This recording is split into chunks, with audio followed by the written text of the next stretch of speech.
मित्रों नमस्कार, मैं हूं राकेश कुमार। आप देख रहे हैं मत अभिमत।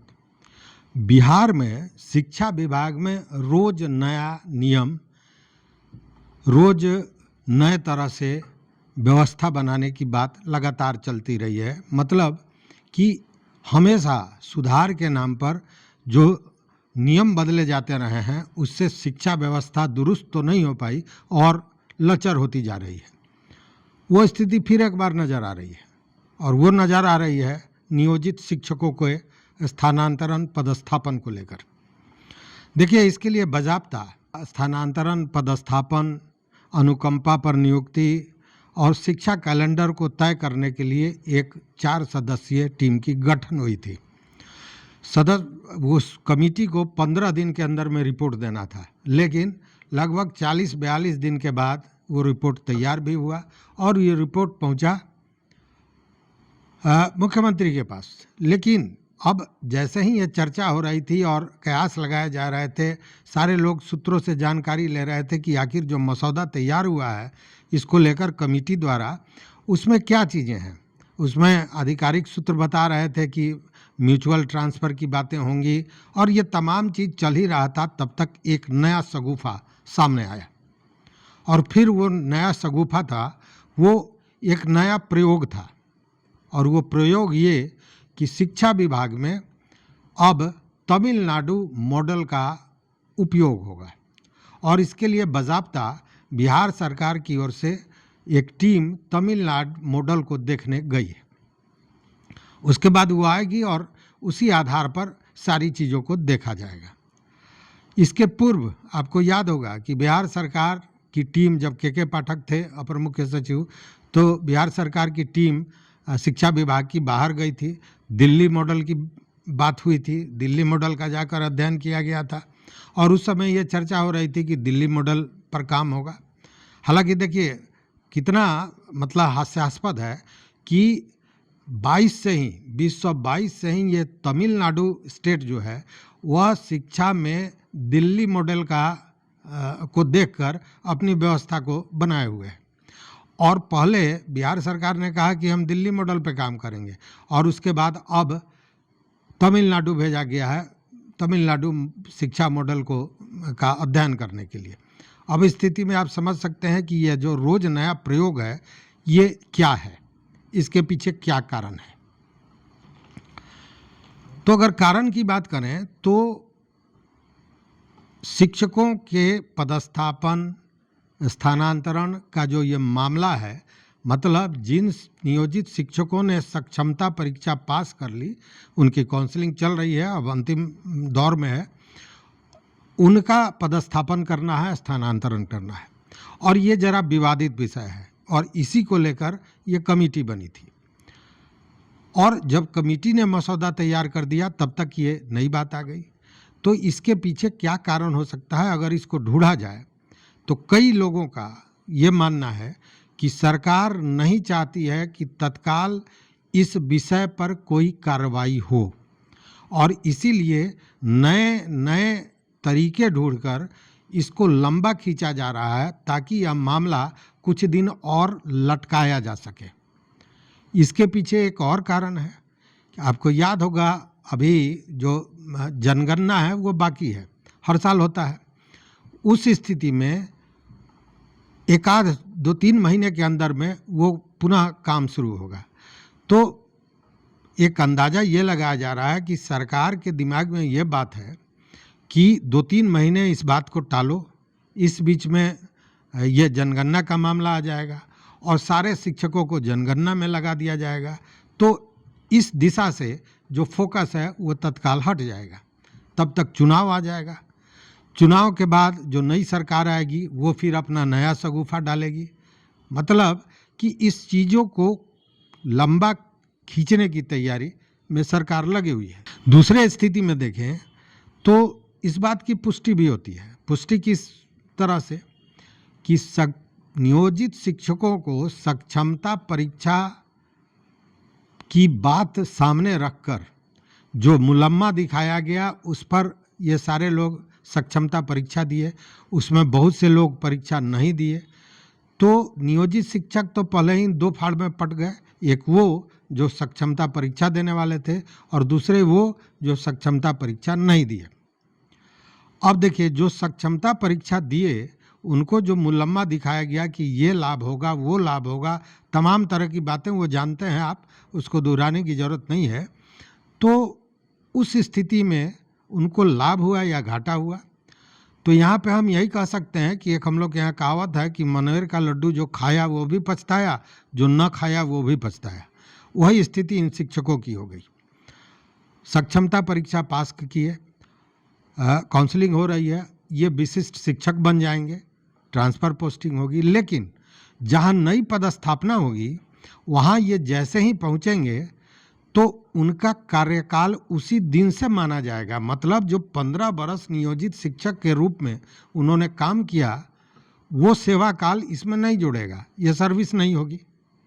अब देखिए यहाँ फंडा क्या है कि उसी स्कूल में 4 महीने पहले पास किया हुआ एक बीपीएस शिक्षक होगा, जो इनसे जो 15 साल से शिक्षक हैं और बच्चों को पढ़ाने का अनुभव है, ये उसके जूनियर हो जाएंगे।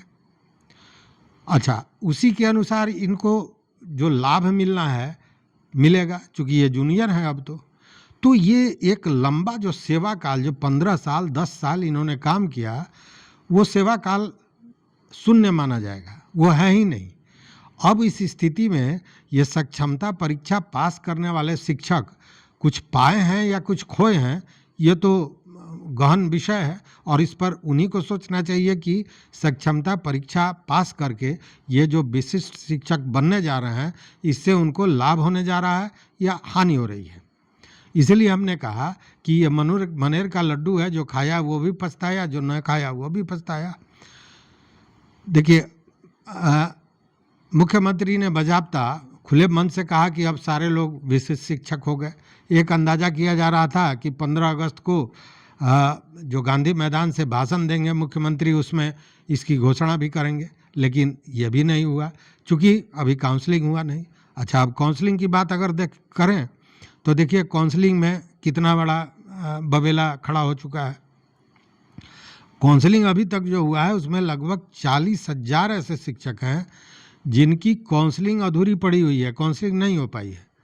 और उसके पीछे जो गलतियां हैं, जो त्रुटियां हैं, उसमें बहुत सी त्रुटियां ऐसी हैं जिसको ठीक भी किया जा सकता है, उसके लिए समय दिया जा सकता है, लेकिन वो त्रुटियां हैं और जो छोटी से छोटी गलती है उसको तुरंत दरकिनार कर दिया जा रहा है, उस काउंसलिंग को पूरा नहीं किया जा रहा है। इसके पहले इस तरह की गलतियां थीं, बीपीएससी वाला जो शिक्षकों की काउंसलिंग हो रही थी उस समय, लेकिन उस समय विभाग ने एक नोटिफिकेशन निकाल दिया था, एक नियमावली निकाल दी थी। नियम क्या, उन्होंने एक आदेश दिया था कि अगर ये छोटी छोटी इस तरह की बाज़ाब्ता दे के, अब जैसे मान लीजिए कि अब रक्षाबंधन था, रक्षाबंधन में सारी बहनें हाथ में मेहंदी लगाती हैं।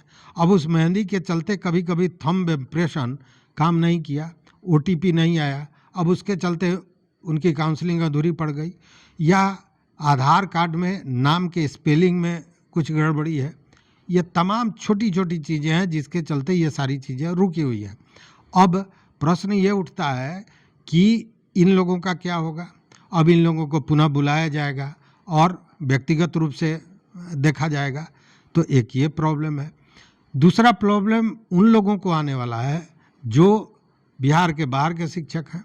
अब बिहार के बाहर के जो शिक्षक हैं उनको काउंसलिंग में ये परेशानी होगी कि वो कहाँ से पढ़े हैं, किस विद्यालय का सर्टिफिकेट है, किस महाविद्यालय का सर्टिफिकेट है, उसका सत्यापन होना ज़रूरी है और वहाँ से सत्यापन इतना जल्दी होके आने वाला नहीं है, तो एक परेशानी उधर भी है। तो ये तमाम चीज़ें चल रही हैं और उसके बाद भी शिक्षकों का क्या होगा इसका कोई पता नहीं है, चूँकि जो कमेटी स्थानांतरण के लिए बनी थी उसने अपना मसौदा तो दे दिया, लेकिन मसौदा में क्या दिया ये अभी तक बाहर नहीं आया है। और अभी मसौदा में क्या था, यह उधेड़ बूंद में आदमी लगा ही हुआ था। ये हो रहा था कि अब इसको स्वीकृति, इसको जो परिमार्जन करना होगा उसके बाद सरकार इसकी स्वीकृति देगी और तब लागू होगा। तब तक ये मामला आ गया कि तमिलनाडु मॉडल की बात की जाएगी। अब देखने वाली बात है कि ये सारा चीज़ हो क्यों रहा है। एक तो चुनावी मुद्दा है, कहीं उस मसौदे में कुछ ऐसा तो नहीं कि उस मसौदे को सरकार लागू नहीं करना चाहती है और उसके चलते फिर एक टाल मटोल का नया रास्ता ढूंढ लिया गया कि जो स्टेट दिल्ली मॉडल का अनुपालन कर रही है और पूर्व में आप कह रहे थे कि हम दिल्ली मॉडल के अनुसार काम करेंगे, तो फिर आप तमिलनाडु मॉडल की बात क्यों किया? क्या उस मसौदे को या जो ये अनुशंसा की गई है कमेटी द्वारा उसको लागू नहीं करना चाहती है सरकार, या फिर समय खींचा जा रहा है? दूसरी ओर एक परेशानी होने वाली है शिक्षकों को, वैसे शिक्षक जो अपीलीय अधिकार के द्वारा नियुक्त किए गए थे, माने जो प्राधिकार है, अपीलीय प्राधिकार है, कहीं नियोजन इकाई में वो गए, नियोजन इकाई में गड़बड़ी हुई जिसके चलते वो अपीलीय प्राधिकार में गए और वहाँ से उनकी नियुक्ति हुई। अब उनका जो सत्यापन होना है उससे होना है, उनके लिए भी एक परेशानी का सबब है कि वो प्राधिकार उनके नियुक्ति पत्र को मानता है या नहीं मानता है, देता है या नहीं देता है। उसी तरह एक मामला उन शिक्षकों का भी है जिनका डॉक्यूमेंट गायब है। आपको याद होगा नियोजित शिक्षकों में लगभग 80,000 ऐसे नियोजित शिक्षक हैं जिनका पूरा कागजात ही नहीं है। अब वो कागजात कहाँ से लाएंगे? चूँकि जो नियोजन इकाई है वो कागजात होने से इनकार कर रहा है। अब उस स्थिति में क्या वीडियो लिख कर देंगे कि हमारे पास कागजात हैं? तो मतलब उनके लिए भी परेशानी का सबब है। तो एक ये काउंसलिंग जो है ये अपने आप में बहुत बड़ी समस्या नज़र आ रही है। और उसके बाद ये स्थानांतरण और पदस्थापन की बात। अब देखिए कि टाइमिंग का मामला अगर हम देखें तो टाइमिंग का मामला लगातार आ रहा है। इसको लेकर मंत्री से लेकर और मुख्यमंत्री तक सदन में कह चुके, ये जो अभी मंत्री हैं इन्होंने भी, सुनील कुमार ने भी ये कहा था कि 24 घंटा के अंदर में ये टाइमिंग, स्कूल टाइमिंग के मामला को हम फिक्स कर लेंगे। आज तक नहीं हुआ। मुख्यमंत्री ने सदन में कहा, आज तक नहीं हुआ। अब वहाँ ये प्ली लिया जाता है अन्य विभागों की तरह कि अन्य विभागों की तरह यह शिक्षक काम करें, लेकिन इस काम में जो अंतर है इसको बात समझिए। कोई दूसरा विभाग जो दूसरे विभाग में काम हो रहा है वो पुल बनवा सकता है, घर बनवा सकता है जी, लेकिन ये जो शिक्षक हैं ये व्यक्ति का निर्माण करते हैं, ये नागरिक का निर्माण करते हैं, ये उन लोगों का निर्माण करते हैं जो भविष्य में इस देश को चलाने वाले हैं। इसी में आईएएस होते हैं, आईपीएस होते हैं, सारे लोग होते हैं। और उनकी सोच और इनके सोच को एक साथ अगर जोड़ दिया जाए, उनके काम के का जो फलाफल होने वाला है और इनके काम का फलाफल होने वाला है, उसमें क्या अंतर है? अभी रोज़ पुल टूट रहा है, तो जो गड़बड़ किया तो पुल टूटा, 2 लोग 4 लोग धराशायी हुए, बात खत्म हो गई। लेकिन जब पूरी व्यवस्था जो शिक्षक समाज का निर्माण कर रहा है, अगर वो निर्माण ही गलत हो गया तो पूरा भविष्य ही अंधकार में हो जाएगा। इसलिए ये टाइम का जो विवाद है, अच्छा देखिए ना, बेहतर से बेहतर प्राइवेट स्कूल जहाँ इन लोगों के, ये जो बड़े बड़े वाइट कॉलर लोग हैं, आईएएस हैं, आईपीएस हैं, मंत्री हैं, संतरी हैं, जो भी हैं, इनके बच्चे प्राइवेट स्कूल्स में पढ़ते हैं। और प्राइवेट जो स्कूल है उसके टाइमिंग को ज़रा देख लीजिए, 7 बजे से 12 बजे, 12:30 बजे, 1 बजे, मैक्सिमम 7:30 से 1:30 बजे। मतलब टाइमिंग से मतलब नहीं है, क्वालिटी से मतलब है कि उस टाइम में क्या क्वालिटी एजुकेशन दे रहे हैं। और उसी स्कूल से जो 4 घंटे 5 घंटे ही पढ़ा रहा है, 4 घंटे पढ़ा रहा है, चूँकि उसी स्कूल आवर में अन्य भी क्रियाकलाप है, ड्राइंग है, खेल है, संगीत है, सारी चीज़ें हैं। और वहाँ से जो बच्चे पढ़ के जा रहे हैं वो आईएएस, आईपीएस और तमाम इंजीनियर, डॉक्टर बन रहे हैं। और आप जबरन उसको 8 घंटा और 7 घंटा की बात कर रहे हैं। तो इन चीज़ों को भी देखने की ज़रूरत है और ये सारा चीज़ कहीं न कहीं एक मानसिक दबाव बन रहा है और वो जो दबाव है वो शिक्षा को और भी गर्त में गिराते जा रहा है। इसलिए इन सारे चीज़ों को देखना होगा। अब सबसे बड़ी बात यह है कि ये जो अध्ययन करके टीम आ रही है उसके बाद क्या होता है, क्या जो मसौदा कमेटी ने दिया था वही चलेगा या फिर ये जो 8 सदस्यीय कमेटी अध्ययन करने तमिलनाडु गई है वो वहाँ से कौन सा सुरखाब का पर लेके आती है जिसके आधार पर बिहार में शिक्षा व्यवस्था संचालित होगा, ये देखने वाली बात होगी। लेकिन इतना तो सही है कि ये सारे शिक्षक, नियोजित शिक्षक, चाहे वो सक्षमता पास हो या सक्षमता परीक्षा में शामिल नहीं हुआ, सब कोई अपने आप को ठगा हुआ महसूस कर रहा है। इसको लेकर कल पटना में माध्यमिक शिक्षक संघ की बैठक भी हुई और उन लोगों ने पुरजोर इसका विरोध भी किया है और स्पष्ट कहा है कि सरकार कहीं ना कहीं बांटने का काम कर रही है, तोड़ने का काम कर रही है। एक अल्टीमेटम भी दे दिया गया है कि सरकार अगर नहीं चेतती है तो एक बड़ा आंदोलन भी होगा। अब देखते हैं कि आगे क्या होता है। ये जो कमेटी लौट के आती है तो क्या तोहफा लेके आती है, शिक्षकों को क्या मिलता है, देखने वाली बात होगी। तो इस वीडियो में बस इतना ही। देखते रहिए मत अभिमत। मित्रों, चैनल पर नए हो तो निश्चित रूप से सब्सक्राइब कर लीजिए, वो घंटी जैसी आकृति दबा दीजिए ताकि हम जो वीडियो बनावे वो आप तक सबसे पहले पहुँचे। बहुत बहुत धन्यवाद, बहुत बहुत धन्यवाद।